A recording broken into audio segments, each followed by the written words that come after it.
Hey guys, it's Whitney and welcome back to my channel. Today we're going to be doing my July tabletop TBR.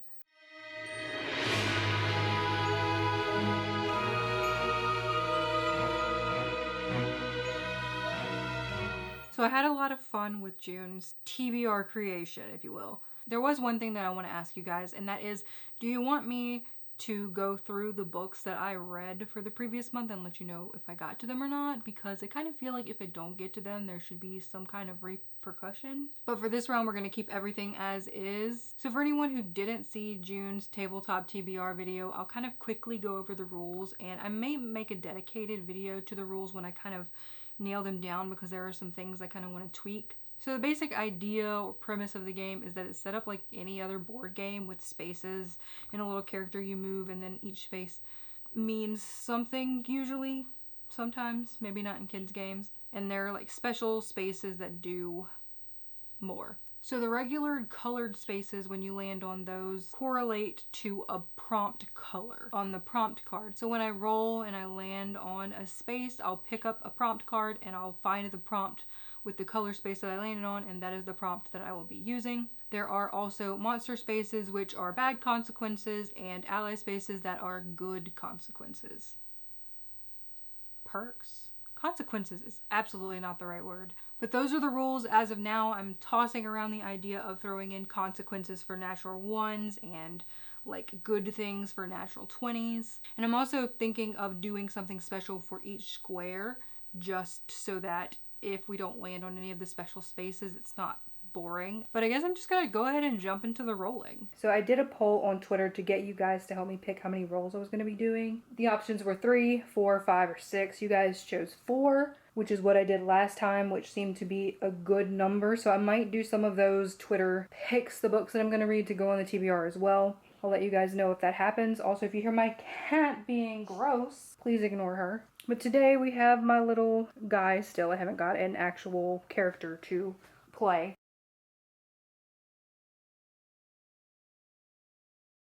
So the first space that I landed on was a teal space, and that prompt ended up being to read a book that you rarely or never think about. So the book I picked for that one is Merciful Crow. What I know about this is it's a YA fantasy set in a world where the crows are like the lowest people in a caste type society. That's really it. And honestly, that might even be wrong. I'm really not sure. I've had this on my TBR for so long. I picked it up honestly mainly because of the cover, but also because when I was hearing about it, it sounded really good. And I just forget that I have it. Okay, so moving on to roll number 2. We have an 11. 1, 2, 3, 4, 5, 6, 7, 8, 9, 10, 11. That is a blue space, a dark blue space. For this, we have a pretty simple one, that is to read a book with a blue cover. The next prompt was a dark blue space, and for that, it was to read a book with a blue cover. It's pretty simple, right? So for this one, I chose The Sound of Stars. This is about a girl who loves books and an alien who likes pop music, and they have to try and save the world. Moving on to roll number 3. We have 2. So I think I'm gonna go ahead and move on to another space this direction, because I haven't landed on an orange yet, I don't believe. For this one, it is to read a book by a second chance author. The next roll landed us on being a light orange, and for this, the prompt was to read something by a second chance author. And this could mean just anybody who you maybe didn't love their first work, didn't necessarily hate it either, or someone you just really hated but thought that they have potential. For this, I actually picked one that I enjoyed for the most part. It just wasn't for me. And that is The Killing Moon by N.K. Jemisin. The book that I read by N.K. Jemisin was the 5th season, which was a little heavy on the like geomancy kind of thing. You know, you can control the stuff inside of the earth and things like that. It was a good story, and I enjoyed my time with it. I just think it was not the right book for me to start with for this author. So I am hoping that I like this one a lot more, like 4 or 5 stars instead of a 3-star, kind of deal. I purposely kept myself from like digging into what this one was about, and even reading the summary, it's a little vague, but it sounds cool, so I'm just gonna jump into this blind and hope that I love it. For our last and final roll, unless we get a monster or an ally space or something like that, then that's it. That is an 18. Who knows where we're gonna go.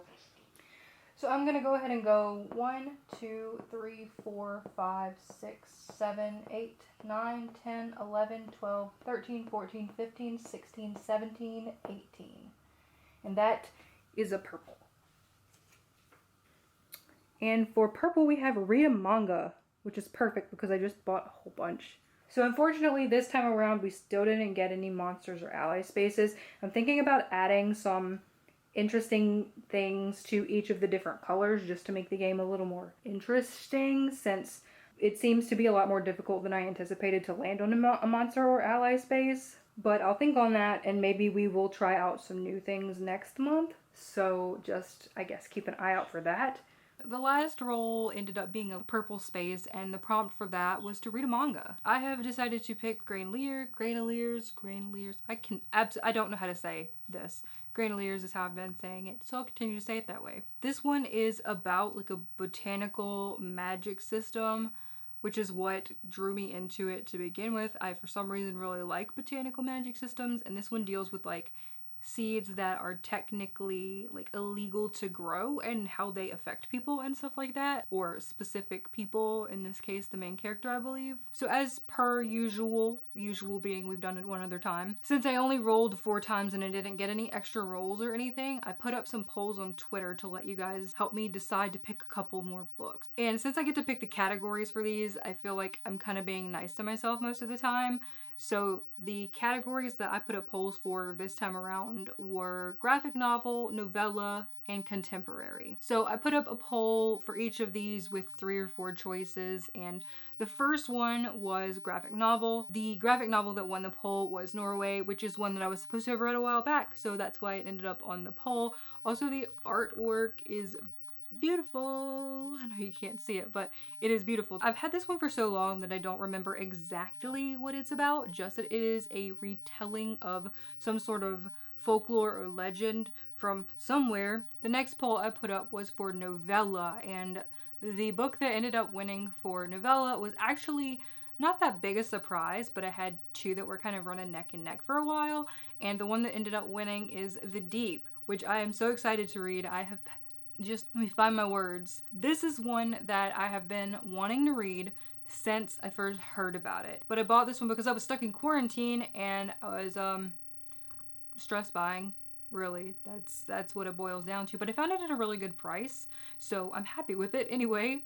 And the last poll that I posted was for contemporary books, and the one that got the most votes, and I am not surprised by, is Felix Ever After. This is about a trans character and relationships and life in general, and specifically about when he starts receiving very transphobic messages from this anonymous person. I believe it was at his school. This person posts his dead name as well as photos before his transition online. That is really all I know about this one. I'm really bad at explaining contemporaries. I'm really bad at summaries in general, I feel like. But I'm really excited to get to this one. I've been reading a lot of fantasy and I haven't had any contemporary palette cleansers like I like to have. So that was it for this month's round of Tabletop TBR. If you guys have any prompts that you want me to put in the cards, please feel free to leave those down below because my brain is fried and I can't think of any. So I'm still working with my original set, which is not a problem yet. I hope you guys enjoyed and I hope you're loving this game as much as I am. It's making TBRs a lot more fun for me. So if you have your own TBR game, please let me know because I'm mildly addicted to them. So I'd like to watch them. But that is it for today and I will talk to you guys next time.